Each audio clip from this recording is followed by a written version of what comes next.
আল্লাহ রাব্বুল আলামিন সূরা বাকারার ৫১ নং আয়াতে বলেন, وَإِذْ وَاعَدْنَا مُوسَى 40 لَيْلَةً ثُمَّ اتَّخَذْتُمُ الْعِجْلَ مِنْ بَعْدِهِ وَأَنْتُمْ ظَالِمُونَ। আল্লাহ রাব্বুল আলামিন বলেন,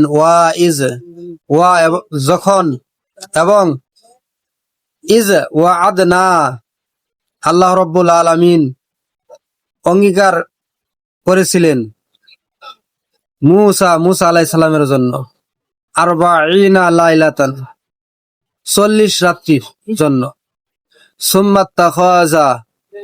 সুম্মাত্তাখাজ এতপর যখন তারা গ্রহণ করে ইজলা মিম বাদিহি,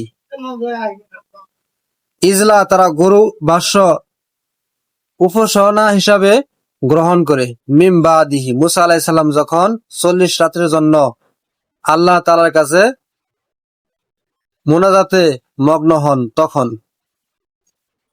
ওয়া আনতুম যালিমুন, এতপর তারা জালেমে পরিণত হয়ে গেল। এই আয়াতে তাফসিরে বিভিন্ন মতভেদ তুলে ধরা হয়েছে। তাফসিরে তাবারিতে বলা হয়েছে, মুসা আলাইহিস সালাম যখন ৪০ রাত্রির জন্য আল্লাহর দরবারে ধ্যানে মগ্ন হন, তখন বনি ইসরাইলের বনি ইসরাইলীগণ তারা সামেরীর পরিচালনায় সোনার বাছুর বানিয়ে ইবাদত শুরু করে। তাফসিরে জালালাইনে বলা হয়েছে, মুসা আলাইহিস সালাম ফিরে আসার পূর্বেই তারা বাছুর উপাসনা বানায়। এতে বোঝা যায় যে সত্যের জ্ঞান থাকা সত্ত্বেও মানুষ নফস ও পরিবেশের কারণে বিভ্রান্ত হতে পারে। তাফসিরে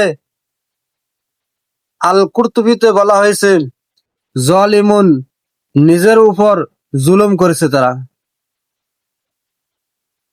মাখলুকের ইবাদত করা আত্মার প্রতি বড় এক ধরনের অবিচার। ইবনে কাসিরে বলা হয়েছে, বনি ইসরাইলদেরকে বড় নিয়ামতের কথা স্মরণ করে দিয়েছিলেন।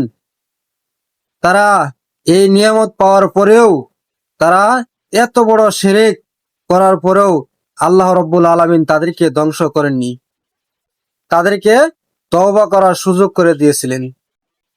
তারা বাছুর পূজা করে আল্লাহর নিয়ামতকে অস্বীকার করেছিল। এ থেকে বোঝা যায় যে ন্যাক কাজের আদেশ না থাকলে মানুষ ফিতনায় পতিত হয়ে পড়ে, এবং নিয়ামত ভুলে গেলে মানুষ দ্রুত পথভ্রষ্টতা হয়ে পড়ে। যখন মানুষ আল্লাহর নিয়ামতকে ভুলে যায়, অতি দ্রুতই তারা পথভ্রষ্ট হয়ে পড়ে। আল্লাহ তাআলা আমাদেরকে আল্লাহর নিয়ামতের শুকরিয়া আদায় করার তৌফিক দান করুন, এবং কি সৎ পথে চলার তৌফিক দান করুন। আমিন।